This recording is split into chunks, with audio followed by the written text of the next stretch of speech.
Hello friends, welcome to my YouTube channel Rumais blog. আশা করি সবাই ভালো আছো, আমরাও ভালো আছি। তো আজকে বানাচ্ছে মা সানডের দিনের কাতলা মাছের ঝোল। এসে তাহলে রেসিপিটা তোমাদের সাথে শেয়ার করি। প্রথমে কাতলা মাছগুলো ভেজে নেবে, যেরকম সবাই ভাজে। হলদি আর লবণ দিয়ে মাখিয়ে নেওয়ার পরেতে সর্ষের তেলেতে তারপর মাছগুলো পেল্টে দেবে ভালো করে ভাজার জন্য, লাল লাল করে ভাজার জন্য। মাছ ভাজা হয়ে গেছে, একটা থালায় করে তুলে নেওয়া হচ্ছে।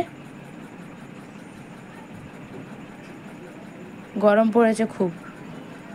তারপর পেঁয়াজ কুচি, লঙ্কা কুচি দিয়ে মিক্স করে নেওয়া হচ্ছে। ভালো করে ভাজার পরেতে আদা রসুনের পেস্ট দিয়ে মিক্স করে নেওয়া হবে।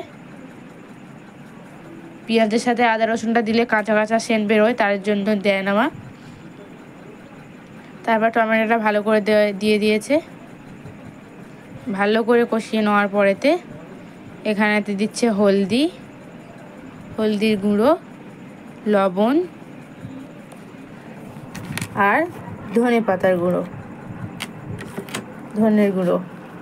তারপরেতে ভালো করে মিক্স করার পরেতে বেগুন কাটা রয়েছে, লম্বা বেগুন, সেই লম্বা বেগুনটা দেওয়ার পরেতে ভালো করে মিক্স করে নিচ্ছে। সাথে আলুও আছে। ভালো করে কষানোর পরেতে ঢাকা দিয়ে দেবে। 5-7 মিনিট পরেতে ধীরে গ্যাসেতে